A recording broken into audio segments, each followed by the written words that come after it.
हमारे महान प्रभु यीशु मसीह के नाम में आशीष मिले। और आज हम वचन से देखेंगे मरकुस की पुस्तक 5 अध्याय 15 से लेके 17 पद तक। यीशु के पास आकर वे उसको, जिसमें दुष्ट आत्माएं थी अर्थात जिसमें सेना समाई थी, कपड़े पहने और सचेत बैठे देखकर डर गए। देखने वालों ने उसका, जिसमें दुष्ट आत्माएं थी और सुअरों का, पूरा हाल उनको कह सुनाया। तब वे उससे विनती करके कहने लगे कि हमारी सीमा से चला जा। जी मेरे प्रियो, क्या परमेश्वर के लिए कोई चीज कठिन है? Is there anything too hard for the Lord? क्या परमेश्वर के लिए कोई भी चीज कठिन है?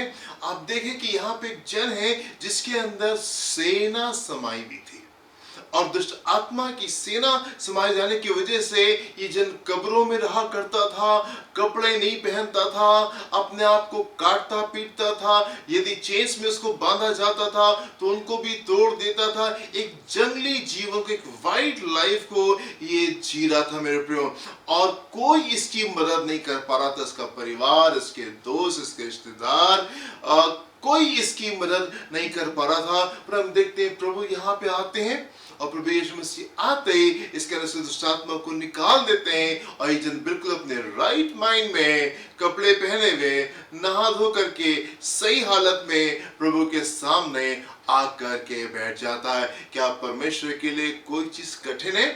मेरे प्रिय, सवाल ये नहीं है कि परमेश्वर क्या कर सकते हैं और परमेश्वर क्या नहीं कर सकते हैं। सवाल ये है कि क्या हम परमेश्वर को अपने जीवन में ग्रहण करने को तैयार हैं? क्या हम तैयार हैं उसको अपने जीवन में अनुमति देने के लिए? क्या हम तैयार हैं परमेश्वर की अधीनता में आने के लिए? क्या हम तैयार हैं परमेश्वर के सबमिशन में आने के लिए? क्या हम तैयार हैं उसकी आज्ञाओं को मानने के लिए और उसके पीछे चलने के लिए? परमेश्वर तो सब कुछ कर सकते हैं, परमेश्वर तो सब कुछ कर सकते हैं। उसके लिए कुछ भी मुश्किल नहीं है, उसके लिए कुछ भी असंभव नहीं है, उसके लिए कुछ भी कठिन नहीं है। वो तो सब कुछ हमारे लिए कर सकता है मेरे प्रियो, और मिनटों में हमारे लिए सब कुछ कर सकता है। पर क्या हम तैयार हैं उसकी अधीनता में आ जाने के लिए? क्या हम तैयार हैं उसकी आज्ञाओं को मानने के लिए? क्या हम तैयार हैं उसके पीछे चलने के लिए?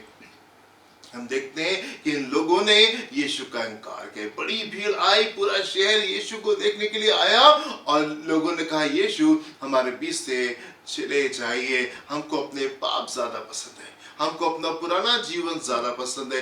कई बार ऐसे होता है मेरे प्रिय, हम यीशु के पास में आते हैं, उसको अनुभव करते हैं, उसको देखते हैं, लेकिन अपने पापों को पसंद करते हैं, अपने पापों में हम वापस चले जाते हैं। मेरे प्रिय, बहुत जरूरी है कि अपने पापों को हम छोड़ने पाए और यीशु के पीछे चलने पाए, यीशु के पीछे चलने पाए। प्रश्न ये नहीं है कि परमेश्वर हमारे लिए क्या कर सकते हैं और क्या नहीं कर सकते।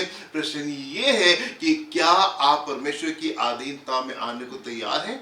क्या आप उसकी आज्ञा को मानने के लिए तैयार हैं और क्या आप उसके पीछे चलने के लिए तैयार हैं? मेरे प्रिय, जिन दिनों में हम रह रहे हैं, अंत के दिन हैं ये, और बहुत जरूरी है कि हम पूरी आज्ञाकारिता में आ जाएं, पूरी आज्ञाकारिता में आ जाएं। हम ध्यान से देखें, कहीं कोई ऐसी बात तो नहीं रह गई है जो गड़बड़ है। हम बिल्कुल अंत के दिनों में रह रहे हैं और अंत के दिन की यीशु की जो भविष्यवाणी थी उसमें एक और चीज को हम कंप्लीट होते हुए देख रहे हैं। मत्ती उसका 24वां अध्याय उसके 12वें पद को देखेंगे।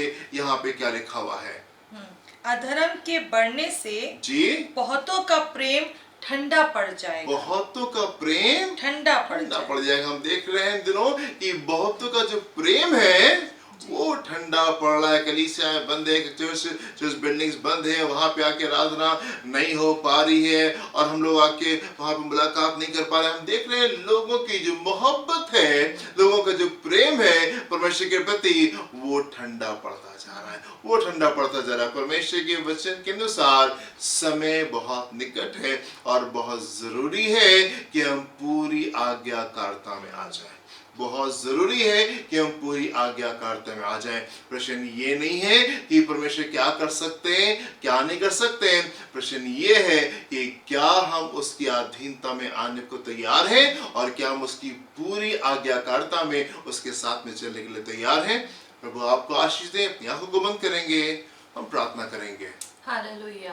पिता परमेश्वर, हम धन्यवाद करते हैं हमेशा हमारी सहायता करने के लिए, हमेशा हमारी मदद करने के लिए। पिता, हम आपका सच में बहुत धन्यवाद करते हैं। मेरे प्रियों की सहायता करें, जबकि आप बहुत अद्भुत और आश्चर्य कर्मों को हमारे जीवन में करते चले आए हैं और आगे भी करने की इच्छा रखते हैं। पर पिता, जबकि आप चाहते कि हम आपकी अधीनता में रहें, आपकी सुन के चलें, आपके आज्ञाकारिता को पूरा करें, आपकी खुशी बन जाए। मेरे प्रियों की मदद करें पिता, वो जीवन जीने के लिए, ताकि आप सरलता से हमारे जीवन में अपनी इच्छा को पूरा कर सके। अब तो बहुत सारे कामों को आपने किया है प्रभु जी, प्लीज पिता, पर आपकी भी तरीके से जबकि चलना हमें बहुत जरूरी है। मदद करें हमारे प्रियों की कि इस क्षेत्र में संघर्ष ना हो और खुशी से आपके अनुसार चलने पाए। प्रार्थना यीशु के नाम से मांगते हैं।